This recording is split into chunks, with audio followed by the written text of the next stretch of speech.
He's Rich Eisen, host of NFL Game Day Morning, the Rich Eisen podcast on the NFL Network.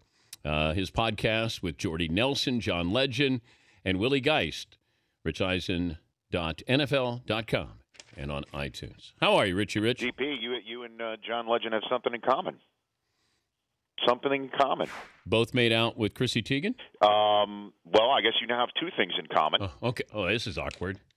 Ohio. Yeah, appreciation of the Bengals. Yeah. John, big Ohio State Buckeye fan. Big Buckeyes, loves his Bengals. We talk about it at length on the show. I wish I'd known the part about his wife before interviewing him. That'd have been fun. Wait, that was a long time ago. Yeah. So months. The statute of limitations passed? Months and months and months ago. Okay. Did you watch the World Series last night? I did, yes. I have to be honest with you, I had to turn it off, man. I'm a Yankee fan. This is tough to see. I'm bitter, and it's very difficult. I'm trying to raise my oldest son as a Yankee fan at home. I was away. My wife, Susie, is a Red Sox fan. She had him in her clutches last night. Wow. By the end of the night, they were online looking for a commemorative coin for him. A Big Poppy. I mean, it's off the rails in my house right now, Dan. The Big Poppy commemorative coin. Yes. If you order now. Okay, Seton, wife, is a Red Sox fan. Now, let me ask you, let's say your wife said, we got tickets to Game 6 at Fenway. Yes. And you had a chance to go. Would you go knowing that the Red Sox could clinch the World Series and you're a Yankee fan? Yes, I would. I like going to big-time sporting events, and Fenway is unparalleled. That must have been an incredible scene to be at last night. So I can at least understand that and appreciate that. I can still stew, though, my blood boiling. It was very tough to watch. But that said, the NFL Network man in me was very pleased because there's no game that's true. tonight. So you were rooting for the Red Sox last night. Very much so. The NFL Network man in me was going against the Yankee fan in me last night. All right, you got the game tonight, and you got a couple of storylines here. The Dolphins reportedly are imploding. Now, you had a prank that went wrong with Jonathan Martin, the offensive lineman.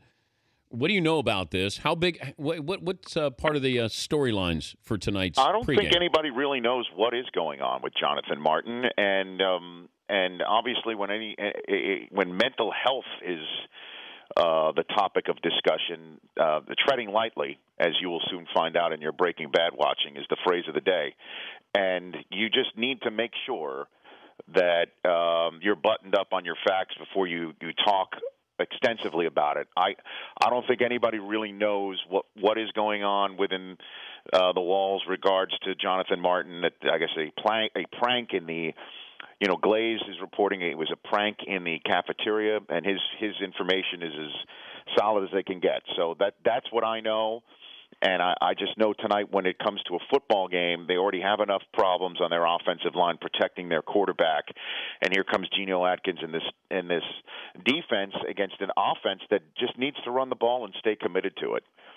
Period. It happened against the Patriots last week. They were up by 2 scores, and sort of just like what Washington did against Denver last week, they abandoned the run when the home team was coming back at them from 2 touchdowns down, and it made no sense at all that they would abandon the run. They were acting like they were down by 2 scores. But what do you make of Pierre Garçon saying that we suck at passing? And obviously RG3 is going to take this personally. Yeah.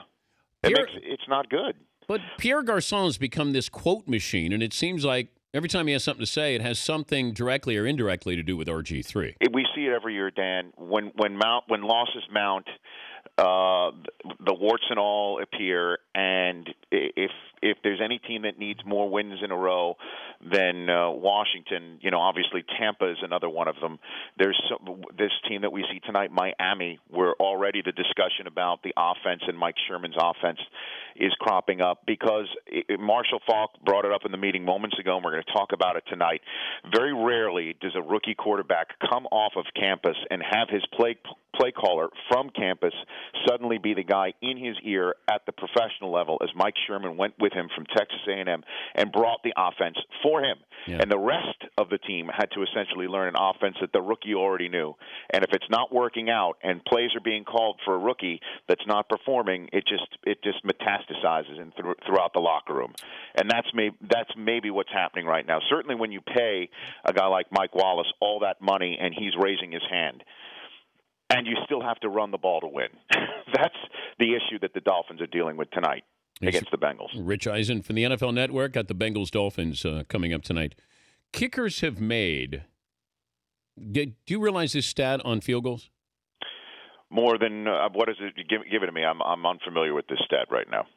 No NFL kicker has missed an attempt inside the 30 this season. You have kickers now kicking at close to 95% success rate inside the 40. And the question for you, Rich Eisen. Yes, Dan. Do we diminish the field goal as far as the length of it? Wow. Go to 2 points, and then maybe it's 3 points, 40 yards or 45 yards and further. Sort of like you fantasize this thing here. Yeah. Fantasy. More points for further out, less points for in. Yeah, what do you think? I like it. That's next level stuff, Dan. Right. Maybe bring it up tonight. Where? On your show. You have a pregame show. Yeah, but talking about place kicking? Well, why don't you look at the place kickers with the Bengals and the Dolphins, and then maybe just put the spotlight on Mike Nugent tonight? Maybe that'll bring him in. Maybe. Okay, here's something. That'll pack him in. You got ratings. Hey, guys, I know you want to talk about the 4-game losing streak of the Dolphins, and listen, Andy Dalton's been on fire, but really, no, Rich, show me how you would tease that going to break. Dan, are you trying to sabotage my broadcast tonight? I mean, I understand you're a friend, longtime friend, longtime listener, first-time caller. I get it. All of that. But you're still a company man for NBC. Yeah, but it doesn't matter with us. I mean, I root for you. Yeah. I mean, I want you guys to do well. Okay. It raises all boats. Yeah, I'm not here to say, if you guys look bad, we look good. That's not the case. We look good. I want you guys to look good. Okay. This doesn't sound. It sounds sincere. It is. Okay. Yes, I root for you. Yeah, that's what I think. Until you bring up the whole Caleb Sturgis angle of tonight's broadcast. All right. Well, then don't use the kicker thing. How about this? Well, the taunting rule. Yes. Now we're going to call it the golden rule. That's very good. Okay. You can co-sign on that. You can co-opt it. You can take it. I don't care. I can't. I mean, you just said it in front of Dan Nation. But it still can be yours. And the mothership. Those I-teamers. Let's put it this way: they have your back. Rich. And if anybody slips up, the mothership does this all the time. They steal stuff.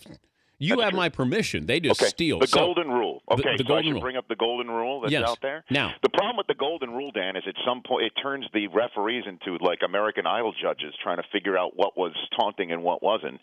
And somebody's going to get a touchdown taken away when they should actually have I'm not going to take away touchdowns. What are you going to do? I'm going to make you punt from your 10-yard line. So you kick. Now, I may fine you later, but I think if it's egregious, you'll know when it's taunting. Golden Tate, that was embarrassing. I think you saw that in the Denver game with the pick six. Yes. Rogers Cromartie. So if it's that bad, we'll know it. But how about this? I may fine you for taunting, but I want to penalize you. I want to penalize your team for you. But the opposing team should still have the right to kick off, because if they want to use it as an opportunity to go onside, they should. Right? No. You get to punt. That's it.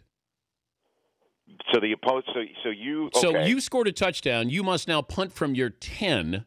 Mm-hmm. So I'm going to benefit with field coverage here. So field position. Now in college, but if you punt from your 10, I see. Okay, got it. That makes sense. Okay, a dead ball foul in college. I remember the LSU punter ran one in, and they took it back because he taunted it like the 3-yard line. I do remember that. Okay, I don't want to take away a touchdown, but I'm going to do something to penalize you in some way, shape, You have now left the National Football League in a better spot than you found it, Dan. There you go. That's all I do. Punting from the 10 means the team that got taunted against is probably going to start around midfield. Yeah. Can you do this drop, the whiff, tonight? The whiff. A little bit tougher. A little bit tougher. That is a degree of difficulty that I'm willing to accept. But you could do, though, you know what? Take a whiff of this story, guys. See, I like what you want me to do it like your Sports Center call. The whiff. Yeah, I could do that. I will do that. Last week, I dropped what I was supposed to. Stat of the day, and I did it in that voice. I know. But I dropped it in the second hour of pregame. And most of Dan Nation was expecting me to do it pre-kick. And I just want to say, I don't want to spoil Dan Nation here. Just because I drop it once in the most rated hour that we have, I'm still doing it. Okay. If I say I'm going to do it, I'm going to do it. I know, and I appreciate that. You know? All right. So, your family's lovely, Dan. Well, they had a great time. And congratulations on your baby girl. Thank you, sir. That was great. You know what? It was just seriously, your entire family that's golden right there, brother. Good for you. You see them more than I do, so I'm glad you enjoy them. I do. Susie and I really, seriously, they're all just awesome people. You're a lucky man, DP. Thank you, Rich. You bet, bud. All right. Have a good show. All right. So what is it again? What am I saying? The again? whiff. The whiff. Good. In.